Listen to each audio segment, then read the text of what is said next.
Hello friends, welcome to my YouTube channel exam tech relevant SSC में आपका स्वागत है। फ्रेंड्स, पिछली वीडियो में मैंने 1833 का चार्टर अधिनियम पढ़ाया था। आज की इस वीडियो में हम आपको 1853 का चार्टर अधिनियम पढ़ाएंगे। 1833 का चार्टर अधिनियम बहुत इंपॉर्टेंट था और 1853 का अधिनियम भी बहुत इंपॉर्टेंट है। इसमें भी कुछ मुख्य बातें, कुछ अहम फैसले लिए गए हैं। तो आगे बढ़ते हैं। 1793 से 1853 के दौरान 1793 से लेकर 1853 के दौरान ब्रिटिश संसद द्वारा पारित किए गए चार्टर अधिनियम की श्रृंखला में यह अंतिम अधिनियम था। यानी कि 1793 से चार्टर अधिनियम लगाया गया था। 1793 से लेकर 1853 तक का जो अधिनियम था वह ब्रिटिश संसद द्वारा पारित किया गया था और यह चार्टर अधिनियम श्रृंखला में यानी चार्टर अधिनियम जो था यह सबसे अंतिम अधिनियम था और बहुत ही महत्वपूर्ण अधिनियम था। संवैधानिक विकास की दृष्टि से यह अधिनियम एक महत्वपूर्ण अधिनियम था। इस अधिनियम की विशेषताएं नियमानुसार थी। तो देखिए इसमें क्या क्या विशेषताएं थी।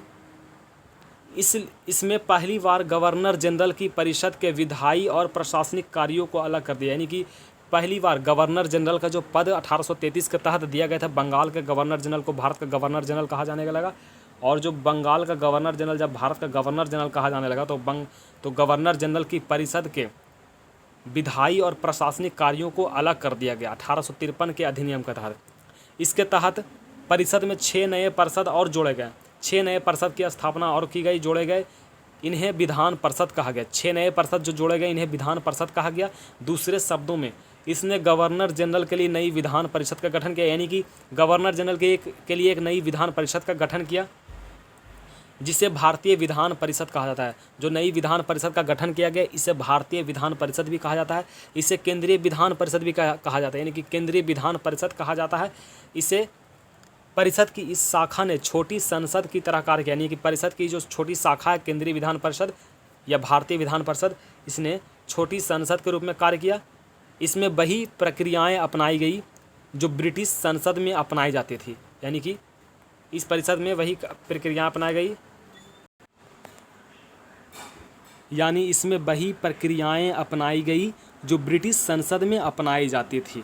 ब्रिटेन के संसद में जो प्रक्रिया अपनाई जाती थी इस विधान परिषद ने वही प्रक्रिया अपनाई। इस प्रकार विधायिका को पहली बार सरकार के विशेष कार्य के रूप में जाना जाने लगा, जिसके लिए विशेष मशीनरी और प्रक्रिया की ज़रूरत थी। यानी कि सरकार का एक विशेष अंग था जो सरकार के लिए विशेष कार्य करता था। विधायिका को पहली बार सरकार के विशेष कार्य के लिए जाना जाने लगा। अगला पॉइंट है, इसमें मिसप्रिंट है। इसमें सिविल सेवकों की भारतीय एवं चयन हेतु खुली प्रतियोगिता व्यवस्था का शुभारंभ किया गया था। इस प्रकार विशिष्ट सिविल सेवा भारतीय नागरिक के लिए भी खोल दी गई और इसके लिए 1854 ईस्वी में भारतीय सिविल सेवा के संदर्भ में मैकाले समिति की नियुक्ति की गई। यानी कि इसमें 1833 का जो चार्टर अधिनियम था इसमें भी सिविल सेवा में भारतीयों की नियुक्ति के लिए 1833 के चार्टर एक्ट में भी यह अहम मुद्दा उठाया गया था कि भारतीयों को इसमें शामिल किया जाए और इसमें खुली प्रतियोगिता की व्यवस्था शुरू की जाए। लेकिन कोर्ट ऑफ डायरेक्टर के विरोध के कारण इसे 1833 के चार्टर अधिनियम में हटा दिया गया और फिर 1853 के अधिनियम इसे फिर से लागू किया गया। इसमें सिविल सेवकों की परीक्षा के लिए खुली प्रतियोगिता का व्यवस्था किया गया। इसमें भारत के अलावा भारत में कोई भी लोग इसमें भाग ले सकते थे, इसकी परीक्षा दे सकते थे। इसमें जो खुली प्रतियोगिता की व्यवस्था की गई इसमें शामिल हो सकते थे। इस प्रकार विशिष्ट सिविल सेवा भारतीय नागरिक के लिए भी खोल दी गई। यानी कि भारत के कोई भी नागरिक सिविल सेवा की परीक्षा देकर इसमें भाग ले सकते, इसमें नौकरी कर सकते, सर्विस कर सकते हैं। इसके लिए 1854 में भारतीय सिविल सेवा के संदर्भ में लॉर्ड मैकाले की समिति का गठन किया गया। यानी कि एक समिति का गठन किया गया था जो जिसमें लॉर्ड मैकाले की नियुक्ति की गई। यानी कि इनके अध्यक्ष लॉर्ड मैकाले थी।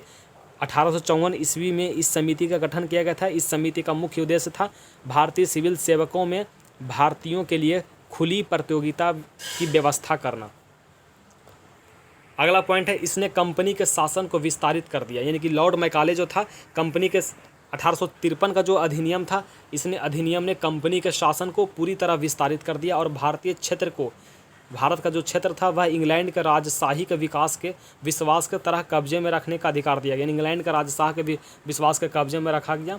लेकिन पूर्व अधिनियमों के विपरीत इसमें किसी निश्चित समय का निर्धारण नहीं किया गया, यानी कि जितने भी अधिनियम आए थे उन सब अधिनियम में 20 साल का गैपिंग किया गया था, 20 साल बढ़ाया गया। जैसे 1813 के अधिनियम के बाद इसमें 1813 का अधिनियम में 20 साल का बढ़ाया गया, 20 साल का लाइसेंस दिया गया। और 1833 का अधिनियम फिर आया, फिर 1833 के अधिनियम में भी फिर 20 साल बढ़ाया गया और 1853 का अधिनियम आया। लेकिन 1853 के अधिनियम में 20 साल या फिर किसी भी समय को स्पष्ट नहीं किया गया था। तो 1853 को जो अधिनियम था वह ईस्ट इंडिया कंपनी के लिए एक अंतिम अधिनियम था, और एक अंतिम ईस्ट इंडिया कंपनी का जो शासन भारत पर था वह अंतिम शासन था। यानी कि 1853 के अधिनियम के बाद 1858 के अधिनियम से 1947 तक के जो भारत पर जो कब्जा था, भारत पर जो शासन था, वह ब्रिटिश क्राउन के शासन के अधीन हो गया, यानी कि कंपनी का अधिकार खत्म हो गया। कंपनी का अधिकार सिर्फ 1853 के अधिनियम तक ही रहा। 1858 के अधिनियम के बाद 1858 से 1947 तक ब्रिटिश क्राउन के हाथ में पूरे भारत का शासन चल गया और 1947 में भारत को आज़ाद करा दिया गया। तो 1853 में इसी कारण कोई भी समय को स्पष्ट नहीं किया गया। लेकिन पूर्व अधिनियमों के विपरीत इसमें किसी निश्चित समय का निर्धारण नहीं किया, यानी कि कोई भी निश्चित समय नहीं दिया गया। कंपनी को कोई लाइसेंस नहीं दिया कि यह कितने साल तक भारत में शासन करेगी। इससे स्पष्ट था कि संसद द्वारा कंपनी का शासन किसी भी समय समाप्त किया जा सकता था। इससे मतलब स्पष्ट हो गया था ईस्ट इंडिया कंपनी को कि ईस्ट इंडिया कंपनी का शासन भारत में किसी भी समय ब्रिटेन की संसद द्वारा किसी भी समय ईस्ट इंडिया कंपनी का शासन भारत में समाप्त किया जा सकता है। इसलिए इसमें पहली बार भारतीय केंद्रीय विधान परिषद में स्थानीय प्रतिनिधित्व प्रारंभ किया गया। गवर्नर जनरल की परिषद में 6 नए सदस्यों में 4 का चुनाव, गवर्नर जनरल की परिषद में 6 नए सदस्य का गठन किया गया, जिसमें 4 का चुनाव बंगाल, मद्रास, कौम ऑफ मुंबई और आगरा के स्थानीय प्रांतीय सरकारों द्वारा किया गया। यानी कि 4 सदस्य का चुनाव बंगाल और मद्रास, कौम ऑफ मुंबई और आगरा का स्थानीय प्रांत सरकार द्वारा किया गया। तो इसके साथ 1853 के अधिनियम में और भी कुछ मुख्य बातें हैं, इसे हम कुछ एक लाइन में बता देते हैं। देखिए, पहला पॉइंट था भारत में एक अलग विधान परिषद की स्थापना की गई थी। सबसे पहले तो 1858 के अधिनियम से लेकर 1947 का अधिनियम जो था ये ब्रिटिश क्राउन के हाथ में चला गया था। सिर्फ 1853 का अधिनियम, चार्टर अधिनियम, ईस्ट इंडिया कंपनी के पास था जो भारत में शासन कर सकती थी। इसमें पहला पॉइंट, भारत में एक अलग विधान परिषद की स्थापना की गई, यानी कि भारत में एक विधान परिषद की स्थापना की गई थी जिसमें 12 सदस्य थे। सदस्यों की संख्या इसमें 12 थी। फिर दूसरा पॉइंट है कि सरकारी नौकरियों में नामजदगी के सिद्धांत को पूरी तरह समाप्त कर दिया गया, यानी कि सरकारी नौकरी पहले नामजदगी के आधार पर होते थे, तो इसे पूरी तरह समाप्त कर दिया गया और प्रतियोगिता परीक्षा के आधार पर नौकरी की व्यवस्था की गई थी। यानी कि मेरिट लिस्ट नहीं बनता था, नामजदगी के आधार पर किसी के नाम पर भी सरकारी नौकरी भारत में मिल जाती थी, तो इसे पूरी तरह समाप्त कर दिया गया नामजदगी के सिद्धांत को। ये बहुत इंपॉर्टेंट पॉइंट्स है। और प्रतियोगिता परीक्षा के आधार पर नौकरी की व्यवस्था की गई। फिर तीसरा पॉइंट है 1833 के चार्टर एक्ट के तहत जो चौथे सदस्य थे, यानी कि 1833 के चार्टर एक्ट में हमने पहले भी बताया था वीडियो में कि इसमें 4 सदस्यों का गठन किया गया था और इसमें 4 सदस्य में जो चौथा सदस्य था उसे विधि सदस्य कहा गया। तो 1833 के चार्टर एक्ट के तहत जो चौथे सदस्य को विधि सदस्य बनाया गया था उसे अब 1853 के चार्टर एक्ट में बदल कर विधि सदस्य को गवर्नर जनरल की परिषद का पूर्ण सदस्य बना दिया गया। यानी गवर्नर जनरल की परिषद, इसमें भी बताए थे कि गवर्नर जनरल का परिषद का गठन किया गया और गवर्नर जनरल की परिषद में जो विधि सदस्य था उसे पूर्ण सदस्य बना दिया गया 1853 के चार्टर एक्ट के तहत, जिसे परमानेंट मेंबर भी कहते हैं।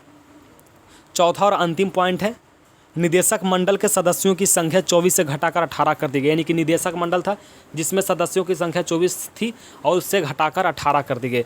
ये वही निदेशक मंडल है जो ईस्ट इंडिया कंपनी की स्थापना 31 दिसंबर, शुरू में ईस्ट इंडिया कंपनी की स्थापना 31 दिसंबर 1600 ईस्वी को रानी के द्वारा हुई थी। तो ईस्ट इंडिया कंपनी को चलाने के लिए एक निदेशक मंडल बनाया गया था। जिस समय ईस्ट इंडिया कंपनी का स्थापना किया गया था 31 दिसंबर 1600 ईस्वी को रानी के द्वारा, तो उस वक्त ईस्ट इंडिया कंपनी को पूरी तरह चलाने के लिए, शासन चलाने के लिए एक निदेशक मंडल बनाया गया था। मंडल बनाया गया था जिसे निदेशक मंडल कहते हैं। और यही निदेशक मंडल में 26 सदस्य थे, जिसमें से सदस्यों की संख्या 24 थी। सदस्यों की संख्या 24 थे। 26 सदस्य में 24 सदस्य थे और एक गवर्नर का पद था और दूसरा उप गवर्नर का पद था, डिप्टी गवर्नर का। कुल मिलाकर 26 सदस्य थे। तो ये मुख्य बातें 1853 के चार्टर एक्ट के तहत है। तो 1853 का चार्टर एक्ट कंप्लीट हो गया। इसके बाद हम अलग फिर पॉल साइंस में अलग फिर वीडियो बनाएंगे। अगर मेरा वीडियो आपको अच्छा लगा तो इसे लाइक करें, सब्सक्राइब करें और शेयर करें। Thank you.